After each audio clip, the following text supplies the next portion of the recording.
Some men sing, some men entertain, but there was a man whose music carried prophecy, wisdom, and pain. He praised the rich, won the proud, and spoke for those trying to survive. This is not just a music.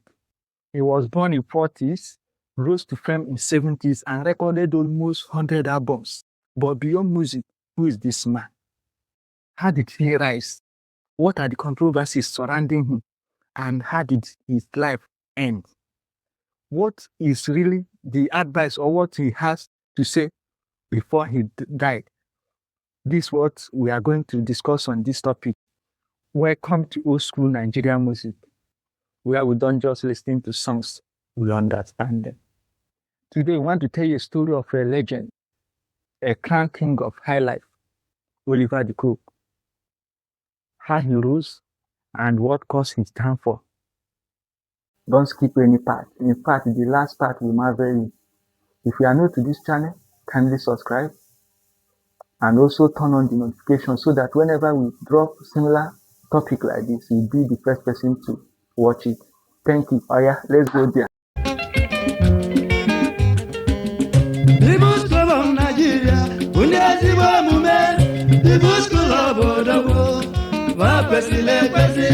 Club of Nigeria, People's Club of Womelu Kokulo, People's Club of Abono de Sokabi Bandune, no, I'm beginning to get a book on your belly, and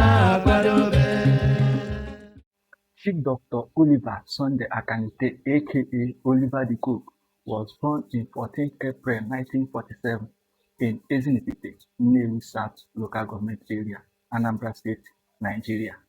He grew up in a traditional Igbo environment where music, culture, and community life were deeply connected. From a young age, music was already flowing in his blood. His father was a traditional musician, and that environment shaped him early. He didn't just grow up hearing music, he grew up inside culture, masquerade, organ drum, and stories inside songs. Before he even understood life, he was already being trained by tradition. At age 17, everything changed. He was taught jita by a Congolese named Piccolo. At that time, when Congolese rumba ruled Africa, he absorbed it, he reshaped it, and he fused it into Igbo tradition.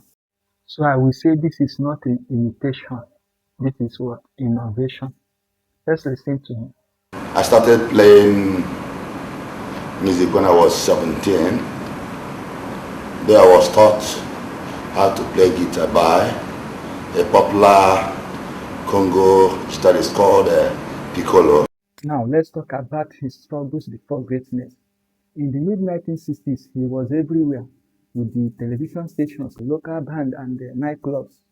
But the industry was not fair to him because there are many big names in the industry already, the likes of Chief Osadebe, Nico Benge, and other big fish during that time. So to break through, you need more than a talent, and this is your identity. You need an identity. In other words, you need a name. So let's know how he come about the name Oliver De Coque. People used to call us Oliver and his company. Some call us Oliver and Co. Then my music started gaining ground.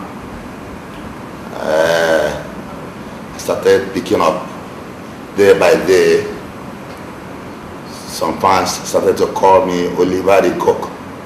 That means Oliver and Company. That is where Oliver De Coque came from. Now let me talk about the London summer tour that changed his life.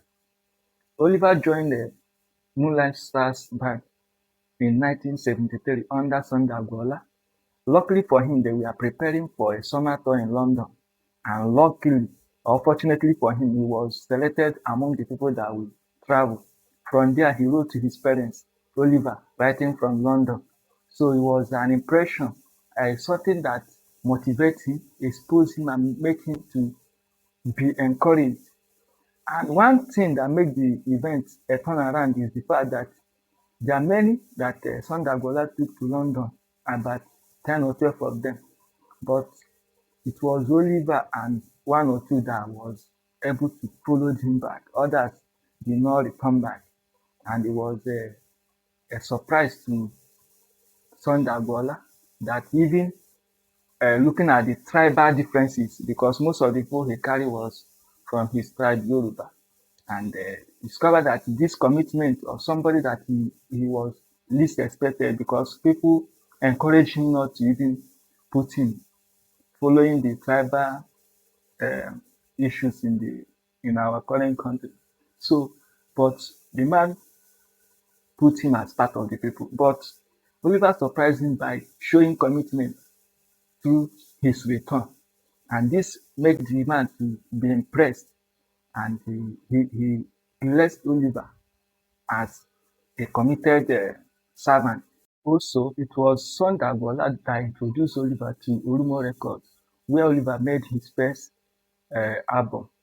And this is a very big lesson, both on the role of servant to the master, and also the issue of tribal differences. You should not just believe in what you heard about people and use it to judge them, even when you have the person to uh, examine by yourself.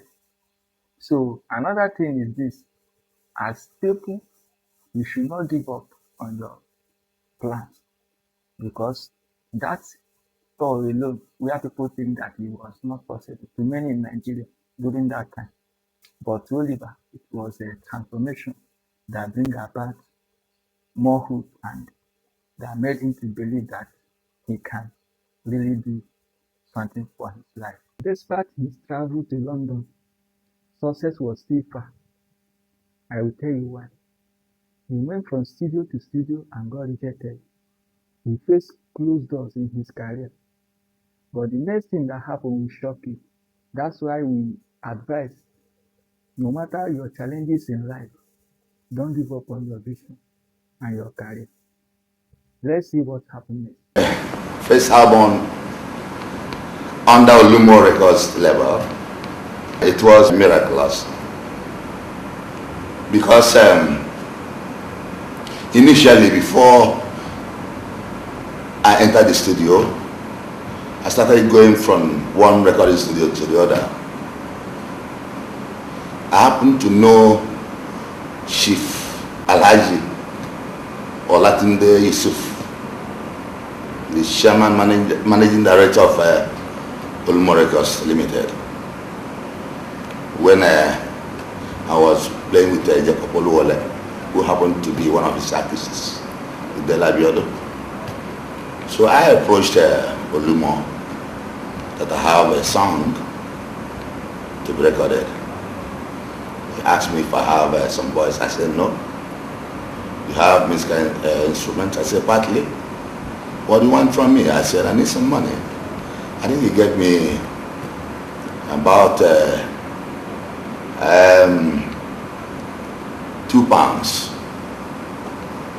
£2 is like 2 million naira now, without any agreement. With this, I did what is called talent hunt. I went to Aba, I got about 2 musicians. I got about 2 musicians from Enugu, 2 from Lagos. We started rehearsal. From rehearsal, we booked Decca Studio. Now for this year. But do you know that Oliver recorded his first album when Nigeria was in chaos, when fear gripped the street, when Nigeria was collapsing? Oliver was in a studio recording. When Murtala Muhammad was assassinated through coup d'etat in 1976, Oliver was in the studio recording. That was when his breakthrough comes in. So what can we call this kind of breakthrough? I would call it music in time of chaos. For that album alone, sold over 150,000 copies under Urumo Records. Is that not wonderful? Some of the songs under the album is what Messiah, Messiah, Vanessa, Kene, and Kaduna Special. So this gives rise to the man we can call today the king of African highlife, Oliver De Coque. And what happened next will marvel you. During the 70s, Oliver gained dominance. That was when he formed his post-76 Renaissance of Africa that we know today. So he didn't just rise, he ruled. That was what gave birth to the power, the elite circle he surrounded himself with, and also the controversies that followed it. As his fame grew, so was his connection. He now performed for the wealthy businessmen, influential figures, and social elite figures. So that brings him closer to the wealthy people. And this Oliver's involvement with the elite and the wealthy men then was one of the controversy because he joined uh, many social clubs like People's Club of Nigeria, which many believe that they were ritualists because of the kind of wealth they acquire and the way of their activities. But the real fact is that there's no evidence to that. In fact, People's Club of Nigeria was built to help most Igbo businessmen then that lost during the war. They lost many things. They lost their wealth and they were compensated with, I think, 20 pounds. And imagine people that have millions, we are giving them 20 pounds. So they built People's Club of Nigeria to encourage each other and support each other. And this support made their wealth to grow fast. And one thing that was very important is that they built a society that many was envy. And I believe it's this envy that made people to think or believe that they are ritualists.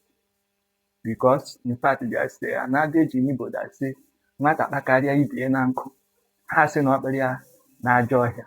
If I want to translate it, he said, if a child got more firewood than his colleague, they will say that he got it in an evil forest. So that's how it can be. People can envy you, especially when you are making progress more than them. So it's normal. And another thing is this. Praise singing is part of Igbo way of singing. It's an Igbo traditional way of singing, and you can see it in the life of Chief Osadebe, Emeka Moroko Madoka, and Oliver himself. So his own case should not be different because it's part of Igbo way of singing.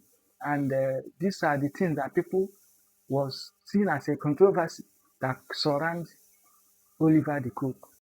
Will I call this one second controversy or assumption people had about Oliver, about his way of singing, and the song that really say that the Ebuoma Sinamere, like that the good song come from river. So many believe, and there was story we heard them when we were small children that is the goddess of the river that usually give Oliver a song. But that is a myth, like it's a story for the gods. Let me use that word, story for the gods, because what Oliver really means about this Eguomas in America is not that for me water or any marine world, especially knowing the fact that the mother was a traditionalist. So it's not that they call him Oliver, take this song. So that is not it. He just tried to tell us the role of nature, where you want to make something like creative music or creativity, the role of nature in creativity. So according to story, Oliver, whenever he wants to sing or compose song, he go to nearby stream.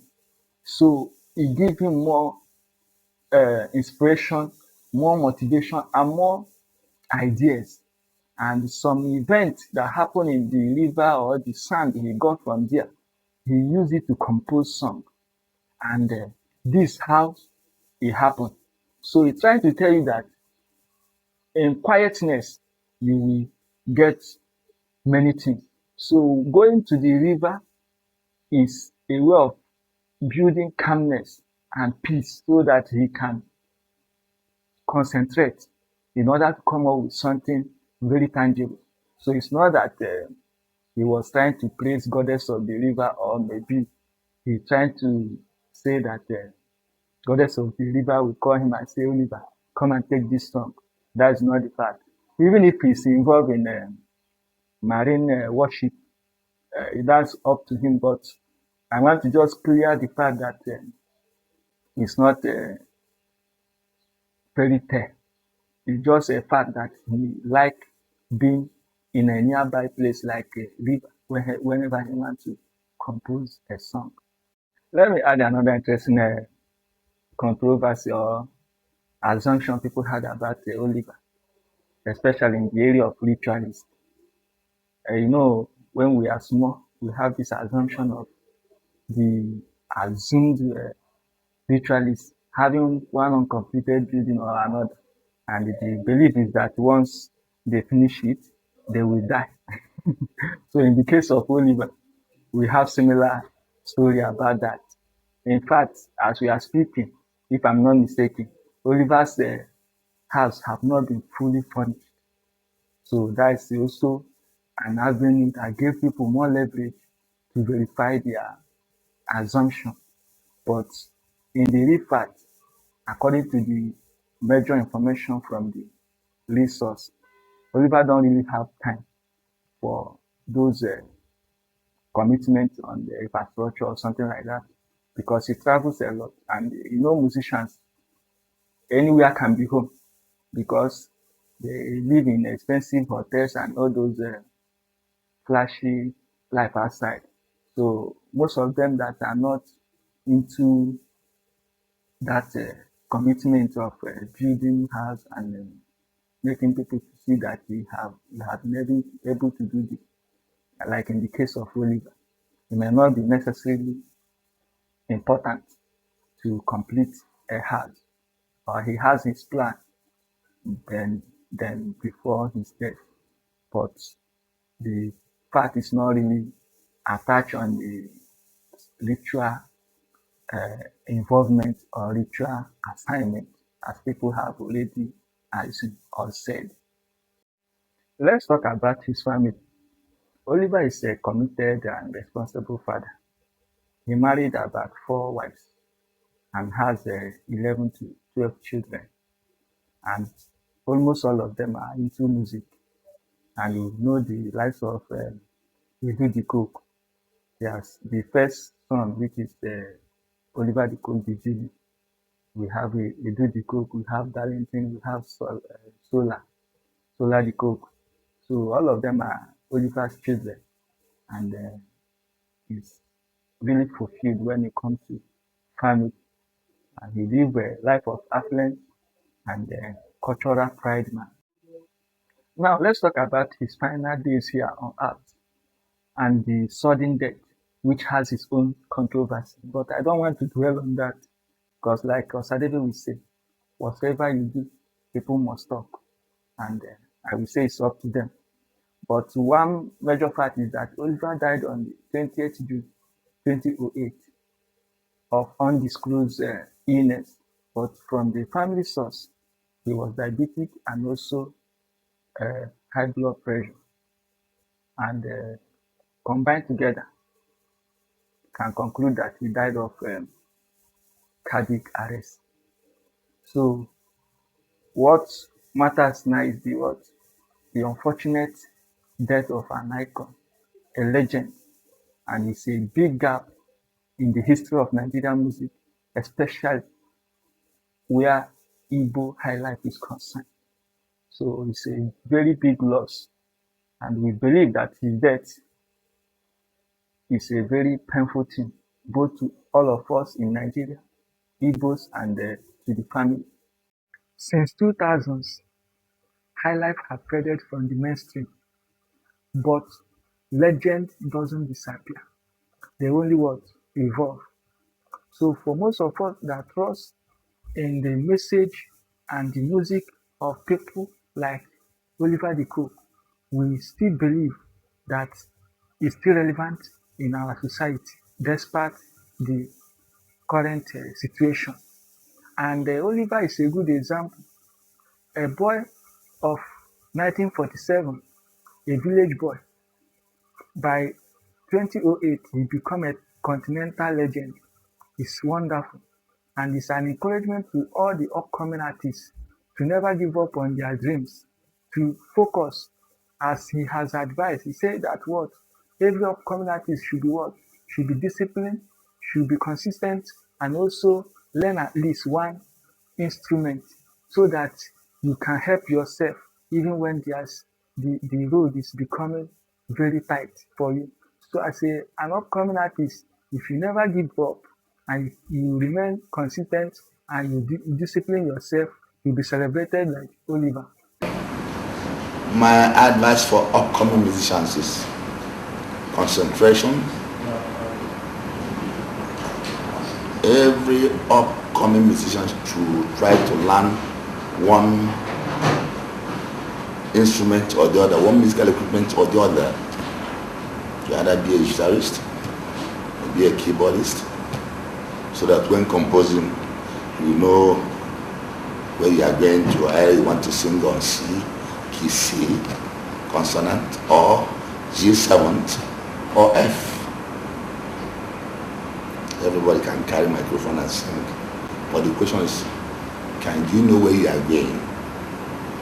That will make their life easy. Another one is discipline. I would like every young musician to be very disciplined, very friendly with your recording company, very close with your recording company, very respectful to the elders. Try to be consistent. Don't say, oh, my first record could not sell, therefore I will stop. Try to be consistent. It's not easy to make a hit. Today we have shared the insights about Oliver De Coque and the controversy surrounding him. And today, I believe I'm not that good in narration, but you manage me. So any way you want me to improve, and also what you suggest or what music of any kind want us to review, I will be glad to do my best. And like we say, I will never give up until I master most of the things that we needed. So comment below to tell us what you think about this narration or what you think about Oliver or the assumption that you have about Oliver that we never even discuss or you believe we should talk about in the next video, or any of the old music that you have idea that you want us to review or translate for you, just drop it in the comment section. And don't forget to subscribe and turn on the notification bell so that whenever we share similar uh, videos like this, we get it. It's an encouragement to us so that we will not give up. So you to not give up in helping this brand and this channel. God bless you.